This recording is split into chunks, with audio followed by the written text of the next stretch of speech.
तर फडणवीसांच्या राजीनाम्याची गरज नाही, राज्यातले नेते त्यांच्या पाठीशी आहेत। लोकसभेच्या पराभवाची जबाबदारी ही सामूहिक असल्याचं कोर कमिटीनं स्पष्ट केलंय।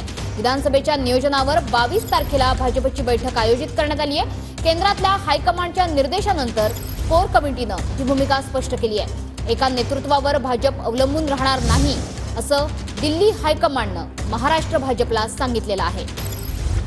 आपले प्रतिनिधी विनायक डावरून सध्या आपल्या सोबत आहेत। विनायक, काय अधिक माहिती आहे? मनश्री फडणवीसांच्या राजीनाम्याची गरज नाही, राज्यातले जे नेते आहेत ते सगळे त्यांच्या पाठीचे आहेत आणि ज्या पद्धतीने जो पराभव भाजपचा राज्यामध्ये झालेला आहे ही जबाबदारी जी आहे ती सामूहिक आहे असं कुठेतरी कोर कमिटीने काल त्या बैठकीत जे आहे ते म्हटलेलं आहे।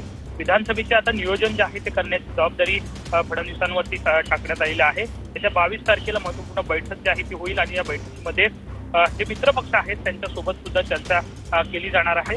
एका नेतृत्वावरती भाजप आता अवलंबून राहणार नाहीये असंही हायकमांडने या बैठकीत म्हटलेलं आपल्याला पाहायला मिळतं। त्यामुळे भाजप मधल्या हालचाली ज्या आहेत त्या वाढायला सुरुवात झालेल्या आहे। आगामी विधानसभेसाठी या सगळ्या रणनीती ज्या आहेत पुढच्या काळात आखल्या जातील।